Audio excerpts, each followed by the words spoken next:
сейчас. О! Я же говорю, клуб не заела.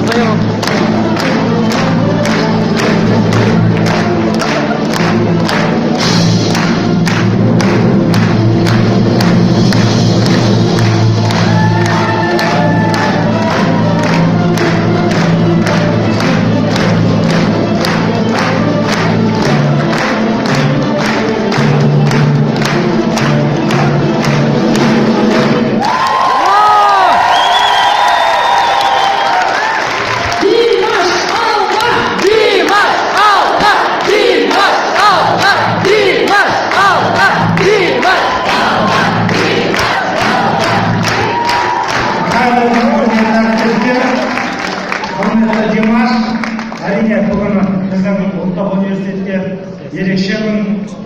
Неге десеңіздер, сіздердің бәріміз өз сыныптастарыңыз болсын, немесе достарыңыз болсын, Димашты құрметпен өнер ордасында қарсы алып отырмыз.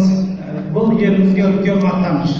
Неге десеңіздер, өздеріңіз білесіздер, Димаш жас сайын өнер саласында жүріп, Ақтөбеде музыкалық училище болсын, кейіннен біздің өнер ордасы Қазақ ұлттық университетінде қазір дәріс алды студент болып жатыр.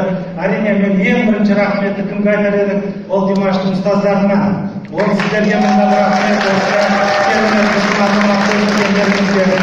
Сонымен қатар әрине ең үлкен рахмет Қайратпен Светлана Айтбаевтарға, әке-шешесіне. Димаштың ата-анасы өте мейірімді, өте талантты, еліміздің мақтанышы болып жатқан жанұя. Жастайынан екеуі өнер саласында жүріп, Қанат Айтбаев керемет композитор. Әрине сонымен біз қазір айта кетуіміз керек. Димаштың жетіп жатқан жеңістері олар аяқ астынан емес. Димаш бұрыннан бері үлкен шараларға қатысып жатыр.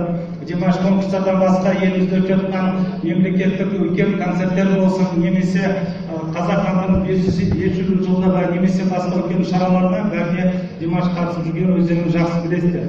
Жақын арада ғана елбасының өзінің арнайы стипендиясымен Димашты біздің алдын қатар уәкілдарымыз олардың қатарына қосып құрметтеп жатыр. Ол әрине біздің еліміздің, елбасымыздың Димашқа деген